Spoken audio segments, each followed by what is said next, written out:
Hello, Dr. Lee. I'm honored to have reached this mark, the final assignment and final day of, or not day, but the final week of the courses here. And it's been an honor, and I've really enjoyed learning under your leadership and have been greatly impacted and prepared to be a difference maker in the field of ministry and preaching as a focus area. Uh, I've prepared some answers here and have taken some notes to respond to your questions, and I would like to share those. And starting in the first question, has your experience and perceptions of preaching been challenged, affirmed, and or changed? Originally my preparation to speak at Young Life or um, various small groups, recovery groups, and Sunday school classes, excuse me, that's my office phone. Here and there, I'd have the invitation to speak at various outlets, and I would often walk in. Sometimes 4 to 8 times a week, I'd be expected to teach or preach something, and often would walk in trusting that God would stir within me a message that is embedded in my heart through a walk with Him, a faithfulness and a pursuit of His glory in my life. So I have learned that in doing that, that can be heartfelt and that can be formative, but it can also be a bit of an injustice to the listener and to the person that is invited to consider God's faithfulness in my life and how uh, the academic nature of sound preparation is required. So I call that just kind of a street corner evangelism, or walking in and just trusting the Lord. And God can use that, but He's also calling us into a deeper, more reflective um, consideration of exegetical prep, the congregation and the text, as we've learned in our readings, that we might exegete the congregation by doing life with them, and life as a lived experience. As LaRue indicates in his book, that we experience life together, and we look at all facets of a congregation's need, the questions they're asking, and how we might respond credibly and faithfully in God's plan.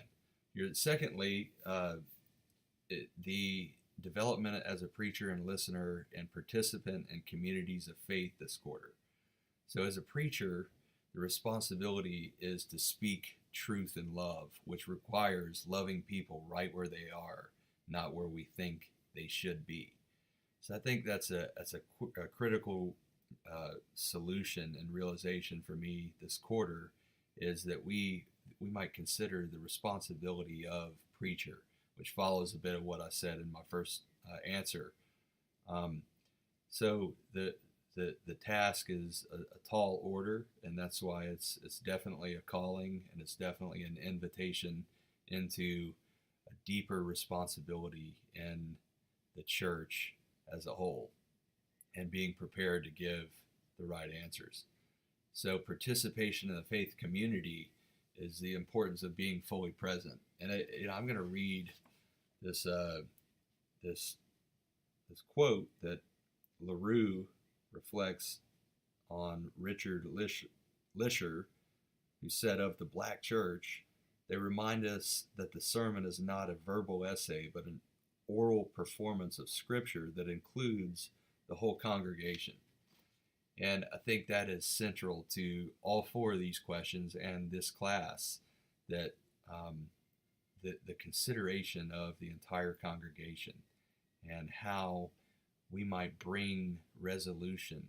And as you've mentioned a number of times this quarter, how we might reorient their lives back to the work of God, the movement of God in and around their lives, and that they might draw parallels from the text that we preach and the exegetical work that goes into that, and how they might find their own story in the grand narrative.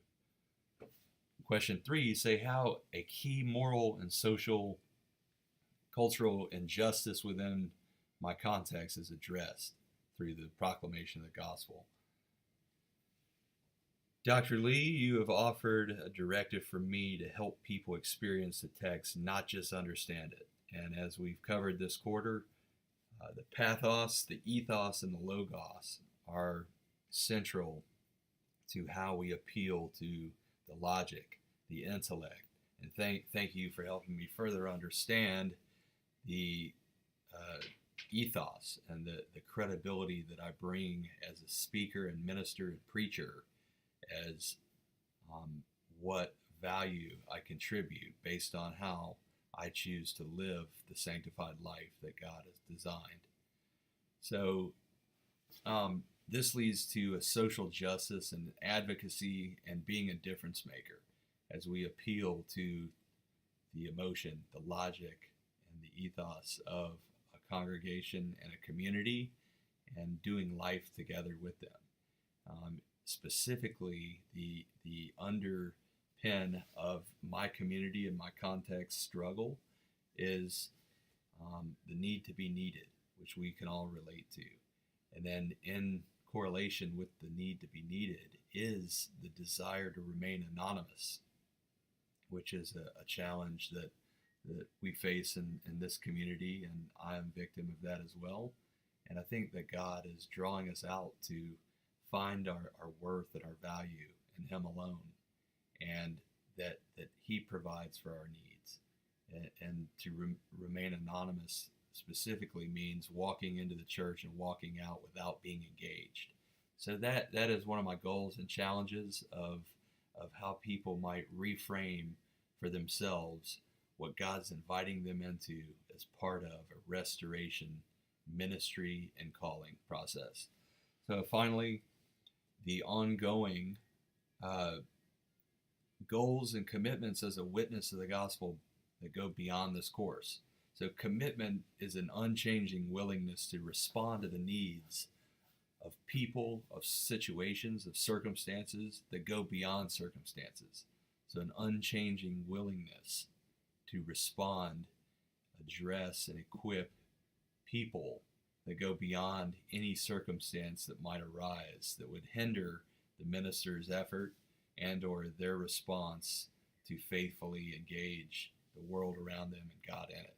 So my commitment is that my goal is to develop a healthy praxis through social sciences, psychology, sociology, theological integration, and methods and models of these areas, and how we understand human nature and how God is transcending all of time and these subject matters, and how we can be prepared to give an answer.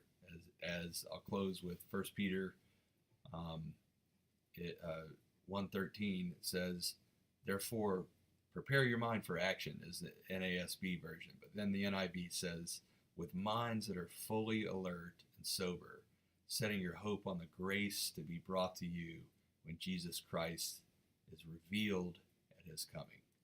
So that is my hope, that is my motive, and that is my concluding remark in this wonderful course. And I am genuinely bettered and honored. Thanks be to God and His work in your life. And I appreciate you, Dr. Lee. Thank you.